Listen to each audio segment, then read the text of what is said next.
Bonjour, bienvenue sur notre chaîne.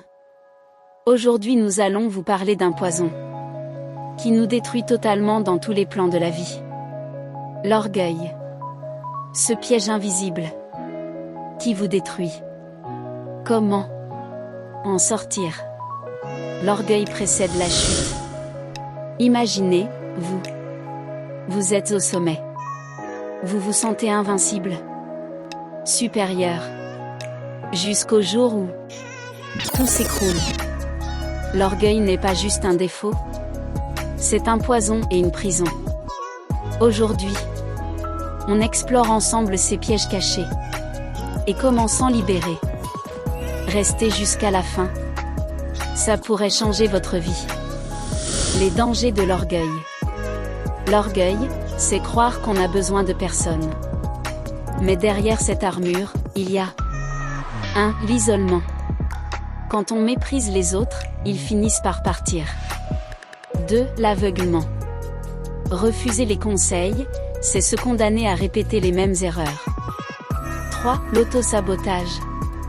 Combien de leaders ont chuté par excès d'ego? Le stress permanent de devoir toujours prouver qu'on est le meilleur. Ça épuise. Je vous raconte une histoire. De Lucas le roi du 32 étages. Un jeune homme de 28 ans, prodige de la finance, trône au sommet d'un gratte-ciel parisien. Son bureau en verre surplombe la ville comme un piédestal. Il ricane lors des réunions. Coupe ses équipes d'un « vous pensez trop petit » et signe des contrats en remerciant son instinct de génie. Un soir, il ignore l'alerte de sa chef comptable. Ce client sent le pourri. Vos chiffres sont jaloux, rétorque-t-il. 3 mois plus tard, le scandale éclate. L'action s'effondre. Le conseil d'administration le convoque. Dans l'ascenseur des employés. Il n'est même plus digne d'un vrai bureau. Le licenciement. Le PDG lui lance. Vous étiez en haut. Mais vous n'avez jamais compris que le vrai pouvoir est en bas. Un garde lui prend son badge devant les collègues qu'il méprisait. Détail cinglant. L'ascenseur s'arrête au RDC. Et la porte s'ouvre sur des rires d'une équipe fêtant son licenciement. Chute sociale. Chute physique. Il reste dans le gratte-ciel, mais n'existe plus. Leçon. L'arrogance ne détruit pas que vous. Elle efface votre héritage. Sa silhouette perdue dans la foule de la rue. Écrasé par l'ombre du bâtiment où il régnait. Et où personne ne prononce plus son nom. Sur le trottoir, son costume Tom Ford trempé par la pluie, il regarde son reflet dans une flaque d'eau. Un roi sans couronne. Noyé dans un royaume de mensonges. Son téléphone vibre, un mail de sa mère. Tu viens dimanche? Je vais faire des crêpes. Chez sa mère. Il casse les œufs pour la pâte. Maladroit. Avant, tu parlais de millions. Maintenant, tu es là.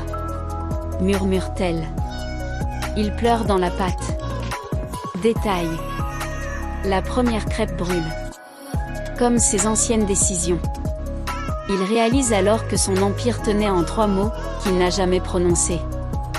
J'ai besoin d'aide.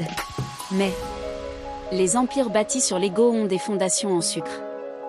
Les vrais empires ne sont pas en verre. Ils sont en silence écoutés. Cycle complet. Arrogance, chute, renaissance par l'humilité. Mais alors, comment briser ce cycle? Comment combattre l'orgueil? La solution. Cultiver l'humilité. N'est pas une faiblesse en soi, mais de la sagesse. Voici 5 étapes pour cultiver l'humilité pleinement dans votre vie au quotidien. Étape 1. Écoutez. Vraiment.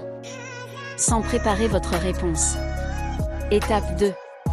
Notez chaque soir une erreur que vous avez reconnue. Étape 3. Demandez à un proche, quel est mon plus gros défaut? Étape 4. Aidez quelqu'un, sans le dire à personne. Étape 5. Répétez cette phrase, je ne sais pas tout, et c'est ok.